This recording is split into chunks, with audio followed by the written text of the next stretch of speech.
Et bonjour à tous, bonjour YouTube, bonjour le chat, est-ce que vous êtes chaud? Parce que ce soir, on parle de koh épisode 13. Yeah. Je fais pas trop de bruit là parce qu'il est tard, je suis fatigué, il y a du monde qui dort ici, c'est... voilà. C'est compliqué, épisode un peu long. Épisode, ma foi, un peu meilleur aussi, mais... au final, clairement, il n'y a pas de miracle, hein, on va pas se mentir. Mais on va quand même faire la review, et on s'y attaque directement pour... arriver avec du coup Alix qui arrive sur l'île des bannis, tout simplement. On nous réexplique l'île des bannis. C'est gentil, hein, au 13e épisode de nous réexpliquer les règles. Bon, voilà. C'est comme d'hab. On nous prend toujours pour des cons, mais c'est pas grave, c'est familial, on a compris, c'est cool. Que tout le monde en profite. Jade veut rallier Hugo. Puisqu'on retourne sur l'île directement principale. C'est pas idiot, mais c'est clairement tard. Elle a 2 votes, c'est pour ça aussi, mais c'est clairement tard de se faire ce genre d'idée. Enfin, à chaque fois, t'as l'impression que les joueurs, ils ont 2 trains de retard au niveau des idées. C'est en mode... c'est comme Alix et Jade qui voulaient faire une alliance à 2 filles cette dernière fois. Bah non, toujours pas, enfin, et là, c'est toujours trop tard. On enchaîne directement sur l'épreuve de confort, une épreuve de l'étoile, on la connaît. Par contre, c'est une épreuve d'équipe à 3. Sympa au final. Je me suis dit, ouais, épreuve des étoiles en équipe, c'est pas la meilleure épreuve, clairement. Mais finalement, il y a ce petit twist où si quelqu'un tombe, il faut se mettre sur la dernière marche. Du coup, ça rend le truc un peu intéressant. Mais je trouve ça quand même un peu tard de faire une épreuve comme ça. Alors, je comprends que c'est pour qu'il n'y ait pas trop de personnes qui gagnent un confort. Mais en même temps, il en faut. Parce que là, c'est cool, etc. Gros confort, méga stylé. Mais stratégiquement parlant, en vrai, ça pourrait être intéressant. Le problème, c'est qu'il n'y a plus de stratégie. Je sais même pas pourquoi je m'évertue encore à me casser les couilles à être en train d'essayer de chercher de la stratégie intéressante. Il n'y en aura pas, c'est déjà plié depuis plusieurs épisodes, on le sait. Du coup, moi, ce qui m'aurait plu, c'est vraiment de voir voilà, Jade qui essaye de se défendre, etc., dans ce confort gagné. Oui, je vous spoil, hein, on saute des étapes, on est comme ça, nous, on n'a pas le time. Jade qui gagne et qui essaye de défendre sa peau. Finalement, on le voit pas, et on n'a pas l'impression que ça se fait, hein, c'est juste en mode, ouais, il faut qu'on reste fort, il faut qu'on gagne des épreuves. On s'en fiche, quoi. Bon, l'épreuve en elle-même était sympathique. Avec les équipes, hein, Claude, Jade et Phil qui vont gagner, et Laurent, Sam et Hugo qui vont perdre. J'ai noté, parce que du coup, des fois, je note un petit peu comme ça des phrases. Sam qui nous sort quand une femme elle accouche, c'est là où ça fait vraiment mal. Oui, c'est quoi, c'est ça la vraie douleur, hein, quand il est genre. Il a pas tort. Il a pas tort pour une fois, Sam n'a pas tort. C'est vrai. Par contre, ça souligne 1000 fois que c'est Claude le capitaine. Un peu moins Laurent, parce que Laurent en plus il tombe très rapidement. Mais on s'en fout en plus de qui est le capitaine. C'est un truc au hasard. Putain, mais c'est ce genre de trucs qui sont relous. C'est lourd, sans déconner. C'est ultra lourd. Ensuite, on va voir que ça pêche beaucoup, mais ça... En fait, ce qui me paraît trop bizarre dans cette saison, j'en ai déjà parlé, je trouve qu'on voit énormément de moments de pêche. On voit énormément de moments survie. Ce qui, ma foi, n'est pas non plus nul, parce que c'est toujours cool. En vrai, il y a ces 4 trucs dans Koh-Lanta. Il y a vraiment la survie, les épreuves, le social et la stratégie. Et cette saison, on voit énormément de survie par rapport à d'autres saisons. Ce qui, au final, est sympa, mais j'ai un peu du mal dans le sens où on voit beaucoup de survie, et on les entend tout le temps se plaindre au niveau de la bouffe. Sans déconner, alors... J'y suis pas, on est d'accord, j'ai pas fait non plus les autres d'avant. Mais moi j'ai l'impression que ça bouffe quand même pas mal dans ce Koh-Lanta des légendes comparé à d'autres Koh-Lanta. Il y en avait, ils étaient nazes en survie, ils crevaient la dalle comme pas possible.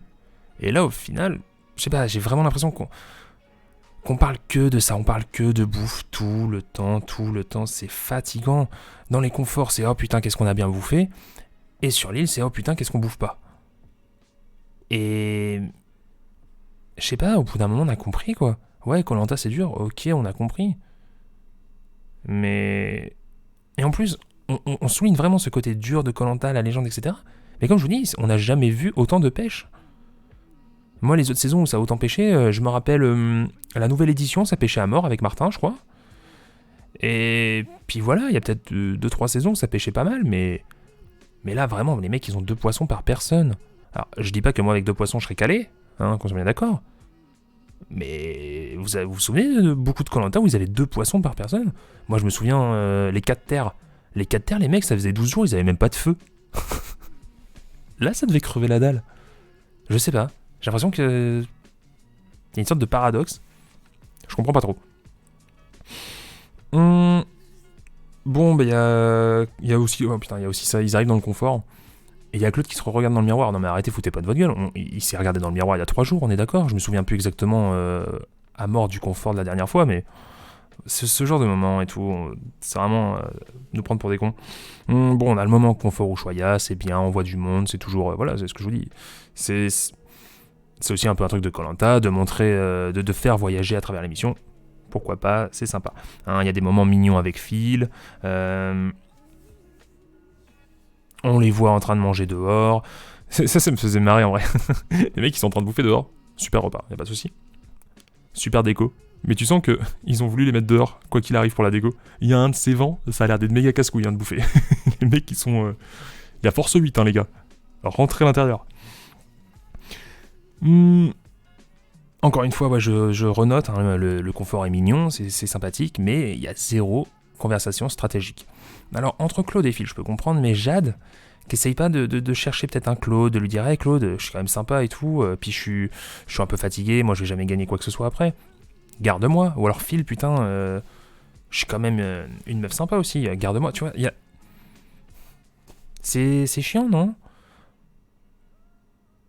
Ah, peut-être qu'elle était assez confiante, mais à la place de Jade, je le sais pas, parce que Jade est clairement en bas de l'échelle, c'était soit elle, soit Hugo dans l'idée. Du coup, je sais pas, il y a toujours y a rien, quoi, il y a rien qui se passe. Au final, on essaye de nous vendre et de nous donner à bouffer des moments, voilà, de voyage, des moments d'empathie, regardez ces personnages, etc. Phil, il a pas beaucoup voyagé, voilà, c'est un peu le campagnard, et là c'est cool. Ils ont pas beaucoup à manger, ce genre de truc, mais on nous donne pas de vrais jeux, on nous donne pas de vraie intensité, de vraie émotion, de vrai suspense. Il y a... Dans l'idée, c'est creux, ça reste assez creux. Et c'est ça qui... Même si au final, c'est quand même... On a eu un vrai épisode. Un épisode... Putain, qu'est-ce qu'il était long. Les gars, je me lève à 6h30 demain matin, j'ai envie de crever, mais c'est pas grave. On est là, c'est le fun, on est là pour la beauté du jeu, c'est magnifique. Mais qu'est-ce que c'était long. Mais au moins, on a eu un vrai épisode. Plutôt sympathique. Plutôt sympathique dans ce qui s'est... En fait, comment dire? Comme je vous dis, hein, je suis partagé, mais si vraiment je mets le côté totalement stratégique de côté, ça passe. Au final, il se passe des trucs, même si c'est des trucs prévisibles, même si c'est des trucs qu'on voyait venir à 1000 km, il se passe des trucs. Mais bon. Je renote, hein, ça parle de bouffe, ça parle de bouffe, ça parle de bouffe. Et en plus, le problème de que ça parle de bouffe, moi ça me va. Pourquoi pas? Parce que la bouffe, ça peut être un super sujet. Tu boufferas rien là-bas. Il y a 0 nourriture et tu peux avoir des énormes tensions qui se créent. Rappelez-vous, quand il y a du riz qui est tombé, etc., ça peut créer des superbes tensions. Moi, je me rappelle, c'était c'était Thaïlande avec la première de Pascal. Il y avait du riz qui était tombé. Il y en avait un qui avait, je me rappelle plus son nom, un vieux là, qui avait cafeté comme quoi le riz était tombé, etc. Il s'était mal fait voir parce que justement, il avait cafeté alors que lui, il pensait que c'est la personne qui avait fait tomber le riz qui allait se faire virer. Il y a des tensions qui se créent avec ce genre de choses. Là, il n'y a rien. Là, on les voit, ouais, on va finir le riz. On nous met un gros suspense comme quoi ça va créer quoi que ce soit. Osef total. Au final, tout le monde s'en fout. Ça ne crée rien. C'est ça qui me dérange. Si ça crée rien, pourquoi est-ce qu'on le montre autant? Bon, bah on continue avec le moment de vie. On a les miroirs. Hein, c'est toujours sympa. Le miroir, en vrai, moi, j'aime bien. J'aime bien le côté miroir balance. Clairement... On n'a pas montré Claude, hein. Entre ses 8 Uber Eats et ses 3 conforts, le mec, il a pas dû perdre énormément de kilos. C'est assez drôle. On a clairement mis de côté. Et puis on arrive sur l'île des bannis avec l'épreuve. L'épreuve éliminatoire, c'est l'épreuve où il faut mettre 3 boules dans le lézard. On la connaît, elle est assez classique au final.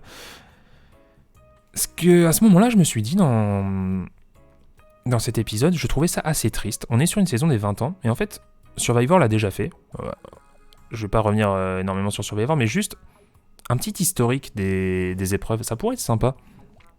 de nous dire, par exemple, quand est-ce que l'épreuve, pour la première fois qu'elle est apparue. Si, exemple tout con, Hugo, vous étiez là lors de la première épreuve, telle épreuve. Ça pourrait être sympa. Ou alors, le record a été fait par telle personne. Plutôt que de nous redire, oh putain Claude, vous l'aviez gagné à l'époque celle-ci. Putain, à part quand c'est Claude, on nous parle jamais de quoi que ce soit. Moi j'aimerais bien savoir, je sais pas, le record là sur le truc des lézards. Ou quand est-ce que c'est arrivé. Ça se trouve, il y a quelqu'un qui l'a fait en 8 minutes, tu vois. Alors qu'eux, ils ont mis 26. Si vous voulez vraiment partir sur les épreuves à fond, les épreuves, faites-le correctement. Parlez-nous un peu d'histoire, faites-nous rêver, faites-nous nous rappeler de choses qui là pourraient être intéressantes. Arrêtez de nous remettre 10 résumés de Claude qui bouffe des bananes. Plutôt que ça, moi ça m'intéresse en tout cas plus. Je sais pas vous, dites-le moi, mais ça me paraîtrait super sympa.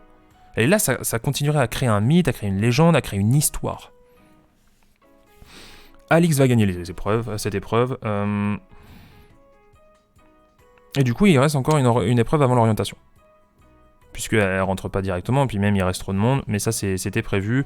Même à ce moment-là, on se doutait bien, et c'était assez prévisible. L'épreuve éliminatoire, le dernier duel sera avant l'orientation, parce que déjà qu'ils coupent l'orientation avec les poteaux depuis quelques années, et qu'on se fait un peu chier, en vrai les orientations sont un peu longues, les poteaux je vous en parle même pas. Donc bon, ok, là au moins ça va rythmer un peu plus le prochain épisode. Pourquoi pas. Au moins que ce soit une mauvaise idée de garder l'île des bannis si tard, au moins que ça serve à quelque chose niveau du timing et que ça soit pas trop chiant. On arrive sur l'épreuve d'immunité, qui est encore une épreuve éliminatoire. Comment vous dire ? C'est la 3e épreuve éliminatoire, même s'il y en a une qui a été soi-disant rajoutée puisque le départ forcé de Théora. Ok, si vous voulez, mais ça commence à faire beaucoup d'épreuves éliminatoires. Surtout, je reviens dessus, quand on nous passe des épisodes, quand on nous coupe des épisodes où on se fait chier comme des rats morts. Moi, personnellement, vous savez ce que je pense des épreuves éliminatoires, mais je trouve pas ça ultra juste et ultra légendaire. À moins que la justice dans Koh-Lanta, ce soit être bon sur les épreuves. Et encore une fois, on revient sur ce sujet. Est-ce que le mérite, c'est être bon sur les épreuves à Koh-Lanta ? C'est ce qu'a l'air de dire la prod. C'est là où je suis en grand désaccord. Et c'est une épreuve de logique. Alors, on va revenir un petit peu sur ce côté-là d'être en désaccord et le mérite dans Koh-Lanta. Puisque je vais revenir sur l'épreuve. Une épreuve que, putain, j'ai kiffé. C'était trop cool. Cette épreuve, elle est vraiment cool. C'est une épreuve de logique. Enfin, il y a un petit peu de sport au début. Ils sont en train de courir. Ça sert à rien. Vraiment, ça sert juste à les fatiguer avant de l'épreuve. À la limite, à leur faire perdre un petit peu de calme, etc. Mais c'est cool, c'est une nouvelle épreuve. Je crois que c'est la première de toute la saison qui est nouvelle. Du coup, il y a une histoire de domino. Il y a une épreuve de logique. Non, moi, j'ai trouvé vraiment cool. J'étais content. Bon, bah, c'est Claude qui la gagne. Ça, putain, mais même les épreuves de logique. Non, il n'y a pas à dire. Ok, il est méga chaud sur les épreuves. Ça en fait. Ça, moment... je veux bien cracher un peu sur Claude pour le fun. Hein. Et puis même, de toute façon, c'est pas vraiment sur Claude que je crache, c'est vraiment sur la saison et cette dynamique.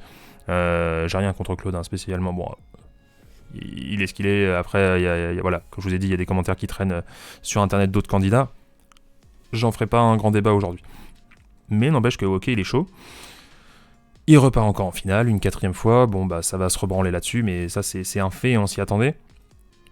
Et c'est là où je me dis, à ce moment-là, j'avais même pas vu la fin de l'épreuve, mais c'était déjà, j'ai mis bah Hugo. Si Hugo n'a pas l'immunité, c'est fini quoi. Et là, il y a Denis qui donne des indices. C'est un peu triste quand Denis commence à donner des indices. Il reste Samou Laurent. On a une coupure pub dégueulasse, je l'ai noté. Vraiment, je tiens à vous le dire, dégueulasse la coupure pub, vraiment ignoble. Et on redonne encore un indice. Et là, je me suis dit, oh putain non, ça fait 2 indices qu'ils donnent. Jamais plus on verra cette épreuve. Les mecs ils vont se dire que les mecs à Koh-Lanta sont beaucoup trop cons et qu'ils ont pas envie de donner 1000 indices pour l'épreuve ou les aider et que c'est une épreuve qui a pas marché. Et là je suis trop déçu, putain non. Pas une de mes épreuves préférées de cette saison. Surtout dans son côté novateur et dans ce côté logique, chose qu'on ne voit que trop peu à mon goût. Putain, ils sont pas capables de la faire quoi. Après je dis pas que je l'aurais mieux fait. Même si... Pour le coup, j'ai plus mes chances sur les épreuves logiques que sur les épreuves sportives, hein. Cela va de soi. Mais En plus, t'as plus du tout... tu vois plus très clair, etc. Dans ce genre de moment, t'as pas bouffé. Clairement, je dis pas que c'est facile. Mais je suis trop triste, quoi, qu'il l'ait pas réussi. Je sens qu'on va plus jamais la revoir. Ça me rend trop triste. Et puis, donc, il y a Sam qui est out et qui repartira sur l'île avec Alix. Et là, je vais revenir sur le point du mérite que j'ai abordé tout à l'heure. Qu'est-ce que le mérite? Puisque, justement... Ils se disent, ouais, Sam, etc., t'as gagné, t'as fait des trucs et tout. Ouais, mais j'ai pas gagné assez d'épreuves. On revient encore sur ce sujet des épreuves, etc. J'ai pas réussi à gagner d'épreuves. Et puis là, il y a Denis qui demande, ouais, mais il y a pas que ça comme mérite. C'est une nouvelle, dis donc. Et puis il y a Claude qui va nous sortir, oui, mais non, il y a aussi la survie. Il va y avoir beaucoup de survie, le feu, les poissons, etc. Et donc, de tout ce que j'ai l'impression de voir, de tout ce qu'on nous montre, si on réfléchit pas plus de 2 secondes, et c'est pas un reproche ou une critique ou quoi que ce soit que je fais envers les spectateurs, c'est un fait de ce qu'on nous montre, si on réfléchit pas un petit peu plus loin, le mérite dans Koh-Lanta, c'est de 1, les épreuves, que tout le monde adule, et de 2, si t'as fait ta part sur le camp. C'est rien d'autre. C'est pas vraiment le jeu social, même si on dit que Sam c'est un peu plus ouvert, mais c'est... on va pas l'applaudir parce qu'il s'est un peu plus ouvert et il a joué avec des gens. C'est juste en mode, ouais, bah t'es devenu moins une putain de coquille vide, quoi. Des fois t'as souri et t'as fait une blague. C'est ça, c'est pour ça qu'on va l'applaudir. C'est pas parce que il a créé des choses, des stratégies ou des alliances ou quoi que ce soit. Non, c'est... Et je suis d'accord que moi je suis très direct dans les stratégies, tout le temps stratégie, c'est là-dessus que je me base, il est vrai. Et qu'il faut un peu de tout. Clairement, faut pas que de la stratégie. Mais, n'empêche que c'est totalement effacé. C'est vraiment le gros mot. Et bon, de toute façon, on n'aurait pas pu dire que Sam aurait fait quelque chose de bien grâce à ses stratégies, il est vrai. Mais c'est tout le temps les épreuves, et si t'as bien si t'as bien passé le coup de balai sur le camp, quoi. C'est... Y a que ça. Et c'est pas que des candidats, c'est aussi de la prod, c'est aussi de Denis. Et je trouve ça vraiment... bah ça va pas loin, quoi. En fait, Koh-Lanta, au final, c'est juste une émission où il y a des mecs qui se donnent à fond et qui ensuite, on voyage avec des super conforts. C'est tout. Ça va pas vraiment plus loin que ça. Et ça n'essaye pas d'aller plus loin que ça, et c'est ça qui me rend triste. Parce qu'à la limite que les joueurs soient très unidimensionnels, pourquoi pas? Mais que ça n'essaye pas d'aller plus loin, qu'il n'y a rien qui indique un petit peu plus de fun, un peu plus de risque, des gens qui mentent. Putain, des gens qui mentent. Il y en a eu sur Koh-Lanta, il y en a presque jamais eu, des gens qui mentent vraiment. Des gens qui disent ouais, non, moi je suis pas riche, hein. Non, moi je suis un mec, je suis un pauvre pegno, tu vois. Alors qu'en fait ils sont riches, tu vois. Juste pour pas se mettre d'autres gens sur le dos. Non, moi je suis pas flic. Si, il y a eu Karima une fois qui a pas dit qu'elle était militaire, c'est tout. Mais à part ça. Et encore, elle a pas dit qu'elle était militaire parce qu'elle voulait pas faire peur, parce qu'en plus c'était une femme. Du coup, il y a le côté encore macho, parce qu'un mec militaire, personne ne lui dira rien. On va pas dire, oh non, il est dangereux parce qu'il est militaire. Ouais, ça s'en bat les couilles. Tu vois, il y a rien qui se passe de ce côté-là. C'est fade. C'est ça qui est... c'est juste, ouais, non, t'as bien fait tes devoirs. T'as tout donné sur les épreuves, et t'as été pêché une fois tous les jours. T'as bien fait tes devoirs. Merde. Ouais, c'est une mentalité que j'aime vraiment pas. Ça me fâche un peu. Ça me fâche. Les expressions, putain. On continue. Alors attendez que je me retrouve dans mes notes. Ouais, je mets jamais stratégie, etc. Ça parle des épreuves. Ça résume. Ça... Ah oui, alors. Attendez.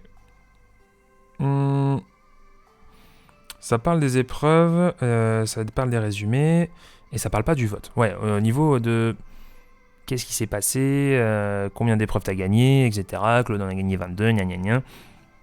Ça résume un petit peu ce qui s'est passé sur l'épreuve, c'est triste, mais ça parle pas de vote. Ça parle assez tard du vote au final. Va y avoir l'arrivée de Sam, hein, ça on s'en fout, hein, sur l'île des Bannis, on s'en fout toujours de l'île des Bannis. Et puis ça va commencer à parler de vote et ça va partir sur Hugo. Et encore une fois, la prod nous refait la même. On nous présente un acteur. Hugo cette fois-ci. Tout le monde dit qu'il va voter contre Hugo. C'est logique, j'ai envie de vous dire, de toute façon, ce serait complètement con de laisser Hugo dans le jeu. Beaucoup trop dangereux. 100% il gagne presque contre tout le monde en finale. C'est très compliqué. En tout cas, c'est vraiment un gros concurrent pour la finale. Et je parle vraiment du vote final, je parle pas des épreuves, ça on s'en fout. Tu peux pas deviner qui va... Tu peux te dire, oui, telle ou telle personne pourrait gagner telle et telle épreuve, mais en vrai, tu peux pas deviner. Par contre, les votes, tu peux deviner. Du coup, Hugo, clairement, un choix logique. Ensuite, on va nous proposer Jade. Jade va peut-être partir, voire même Phil. Personne n'y croit, mais c'est comme ça que va faire la prod. Et finalement, ça sera bien Hugo qui partira, mais ça on reviendra plus tard. Phil qui va essayer de faire un faux collier. J'adore les faux colliers. C'est génial les faux colliers. Franchement, si un jour je vais à Koh-Lanta, ou je fais un autre jeu, comme ça, de ce style, faux collier direct. Si j'ai moyen de faire un faux collier, je fais un faux collier, c'est obligé. Tu peux le redonner à quelqu'un, tu peux l'utiliser pour toi-même, tu peux mettre des coups de pression avec, tu peux l'échanger, tu peux faire plein de choses avec un faux collier. Et là, ta fille, il nous fait le faux collier le plus claqué depuis Maxime en 2011. L'autre, il avait fait avec un fil de pêche, lui, il fait avec un putain de bout. Une corde, mais qui est grosse comme mon bras, sans déconner. Mais frérot, mais je sais pas, la corde, tu peux l'enlever, tu vois, il y a des plus petites cordes qui forment une corde, je sais pas si vous voyez une corde, mais dans l'idée, tu peux avoir une sorte de petite cordelette. Bref, claqué au sol, jamais de la vie ça passe. Après, c'est un peu marrant, il est vrai, mais jamais de la vie ça passe. Dégueu, mais vraiment trop dégueu. Putain, ce collier, il était vraiment horrible. C'est avec le vieux coquillage tout cassé et tout, le truc, il est énorme, bref. Vraiment what the fuck. Mais au moins, l'idée était là. Voilà, la prod nous l'avait pas montré avant, juste pour faire cette petite surprise à cet épisode. Bon. Après, j'ai envie de vous dire, même s'il l'avait montré avant, mon dieu, quoi. Là, je me dis aussi, Hugo vote pas Jade, putain, mais... Hugo qui dit, ouais, avec Jade, on voulait pas trop se dire pour qu'on allait voter, parce qu'on sentait que de toute façon, on allait voter l'un contre l'autre. Va vraiment falloir que des neurones se connectent un moment. Frérot, t'es au courant que t'as un vote et que Jade en a deux. Si vraiment vous faites ça, t'es déjà dans la merde, t'es déjà en train de perdre. À moins que tous les autres t'aient suivi, t'es out. Mets-toi avec Jade. Jade, à la limite, elle peut se dire, pire des cas, je me mets pas avec Hugo, moi j'ai deux votes. Très bien, pourquoi pas. Mais Hugo fait tout pour te mettre en vote avec Jade. Vous êtes dans la merde tous les deux. Vous avez 3 votes à 2, vous ralliez une personne, c'est gagné. Putain, mais les gars, il y a une personne à rallier. Une personne. Imaginez, vous ralliez, je sais pas, un Phil. Phil, vas-y, on vote contre qui tu veux. Contre Laurent. Bon, bien sûr, il faudrait jamais... c'est compliqué, c'est vrai que la saison est tellement compliquée. Enfin non, c'est compliqué de faire de la stratégie dans cette saison. Mais en vrai, vous ralliez n'importe qui pour virer une autre personne, ça passe crème. Putain, c'est... Ah mais attendez.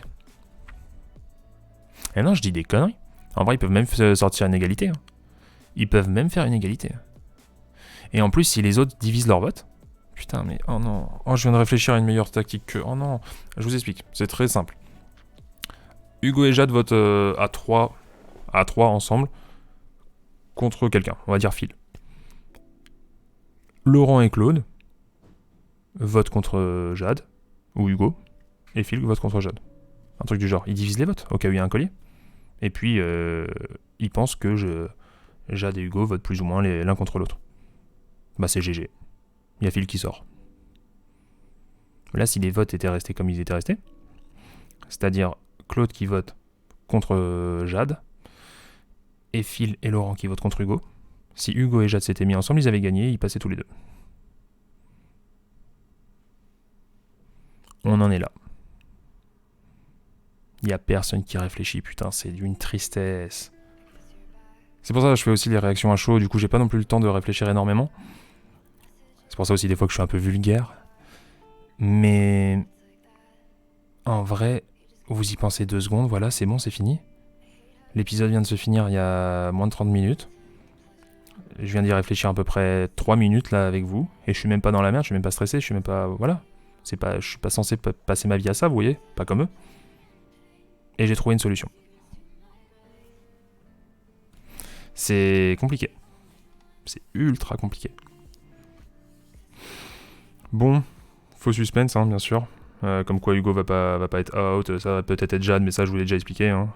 Hugo, Jade, Phil, mais en fait Hugo, comme d'habitude. Premier, un deuxième, toujours le premier. Conseil qui arrive... Denis qui parle de Claude qui attache de l'importance aux victoires. Alors oui, Claude, ça peut se compréhensible. Par contre, Denis, c'est toi qui la ramène tout le temps. Hein, oh là là, ça m'a fait marrer aussi. Tout le temps. 22 victoires, Claude. 21 victoires, Claude. Hein, faut arrêter, il n'y a pas que Claude. Hein. Ça reparle de Claude. Hein. Putain, qu'est-ce que vous êtes fort tout le temps, les victoires, les machins. On connaît.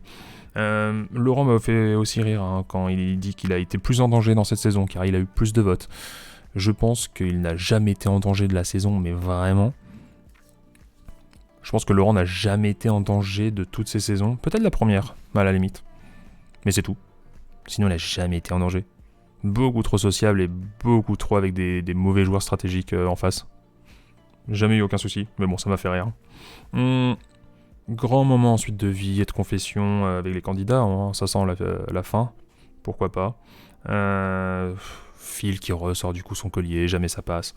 Ça fait un peu rire, ça fait un peu sourire. Moi, en vrai... Le problème, c'est que Phil n'était pas inquiété. Personne ne sortirait un collier à ce moment-là. Ni même ne regarderait trop dans son sac. À la limite, s'il avait vite fait regarder un petit peu dans son sac, fouiller très très vite fait, pourquoi pas. Mais là, ça n'avait aucun sens. Personne n'y aurait cru. Même si son collier avait été bien fait.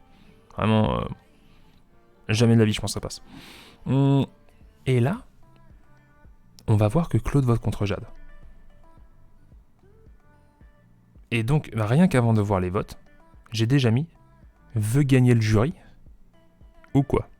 Et en fait, c'est exactement ça. Tout le monde va voter contre Hugo, sauf Hugo qui va voter contre Jade, et Claude qui va voter contre Jade. Et pourquoi il fait ça ? Claude est le premier à avoir voulu voter contre Hugo, et il avait totalement raison. Sauf que Claude va la jouer petit joueur encore une fois, il l'a déjà fait dans d'autres saisons, puisqu'il essaye de gagner des votes au jury. En gros, Hugo, toi qui es sorti, vote pour moi en finale, parce que moi j'ai pas voulu t'éliminer, j'ai voté contre Jade. Ça c'est pas mal en vrai. En vrai c'est pas mal, mais c'est trop cramé quoi. Parce que n'importe qui va dire... Il l'avait fait avec Théoura dans la revanche des héros. Il avait pas voté contre Théoura, mais c'est lui qui avait dit vas-y on va éliminer Théoura. Au final il a pas voté, et du coup... C'est tellement cramé qu'il risque de se rebrûler encore à cause de ça, puisque tout le monde va... Laurent, s'il a envie, il dit « Non mais les gars, en fait, c'est Claude qui a dit qu'il fallait voter Hugo. » C'est Claude, en fait, le mec qui a pas trop de paroles et qui la joue petit joueur et qui essaye de se cacher derrière nous.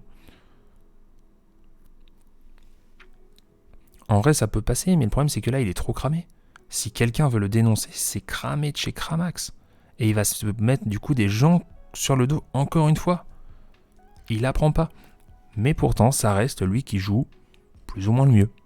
Il tente des trucs, il a des idées, etc. Même s'il les fait pas toutes bien. Et encore une fois, on voit que socialement, il essaye. Mais ça va pas passer. Ça devrait pas passer en tout cas. Ça serait une honte que ça passe, que personne ne le dise.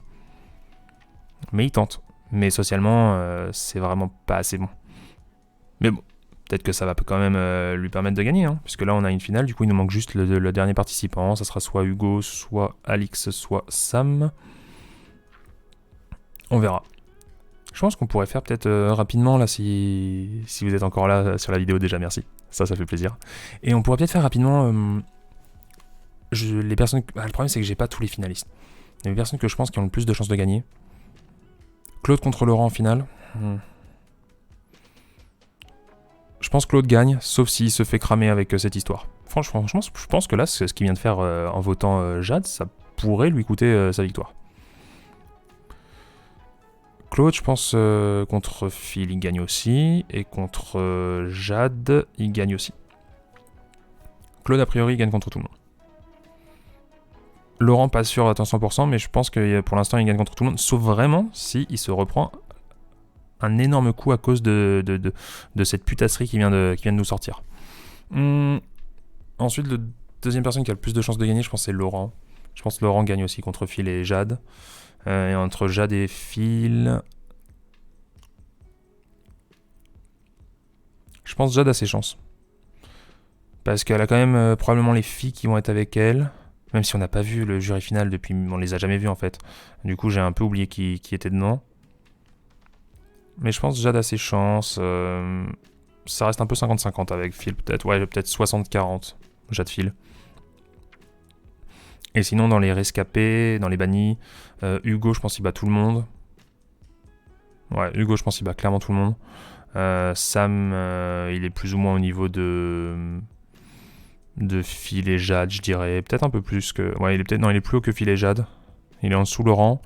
Et Alix, elle est dernière, je pense. Alix, tout le monde s'en bat les couilles. Personne ne peut la piffrer presque. Elle ne gagnera jamais. Du coup, voilà. Je pense plus grosse probabilité de gagner, ça dépend si Hugo revient. Sinon, c'est soit Laurent, soit Claude. À mon avis. Voilà, c'est mes petits pronos. On verra pas la semaine prochaine, parce que du coup, c'est la finale est encore coupée en deux.